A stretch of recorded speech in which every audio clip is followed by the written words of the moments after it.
వింత ఆచారాలకు సాంప్రదాయాలకు కర్నూలు జిల్లా పుట్టులు దేవరగట్టులో కర్రల సమరం, కైరప్పలలో పిడకల యుద్ధం, ఇక సంతకుడ్లూరులో విచిత్ర వేషధారణ, చిన్న హొత్తూరులో తన్నులతో ఆశీర్వాదం, నారాయణపురంలో గ్రామస్తుల సహంపక్తి భోజనం ప్రత్యేకమైనవి. ఆదోని మండలం నారాయణపురంలో మాఘమాసం తొలి సోమవారం వస్తే ఎక్కడెక్కడో ఉన్న ఊరి వారంతా గ్రామానికి చేరతారు. కుల మతాలకు అతీతంగా సహంపక్తి భోజనం చేస్తారు. ఇలా చేస్తే గ్రామం సుభిక్షంగా ఉంటుందని వారి నమ్మకం. నారాయణపురం ప్రజలు వందల ఏళ్ల క్రితం కరువు కటకాలతో ఇబ్బందులు పడ్డారని పెద్దలు చెబుతారు.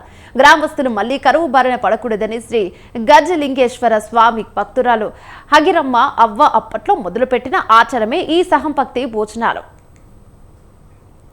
ప్రతి మాఘమాసం మొదటి సోమవారం కులమతాలకు అతీతంగా గజలింగేశ్వర స్వామి వారికి ప్రతి ఇంటి నుండి అన్నం నైవేద్యంగా సమర్పిస్తారు. అలా తెచ్చిన నైవేద్యం రాశిగా పోసి ప్రత్యేక పూజలు చేసి అంతా సహంపక్తి భోజనం చేస్తారు. ఈ ఆచారం వచ్చినప్పటి నుండి కరువు లేదంటారు. సహంపక్తి భోజనం తమ గ్రామానికి గర్వకారణమంటారు ఆలయం ధర్మకర్త లింగారెడ్డి.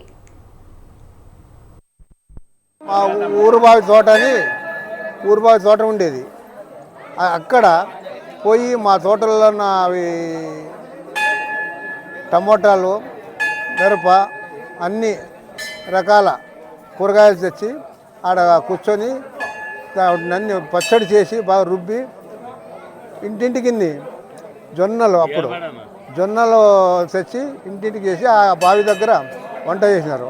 వంట చేసి వాళ్ళు కూర్చొని భోంచేసి తర్వాత ఊరి ప్రజలకంతా పెట్టినారు.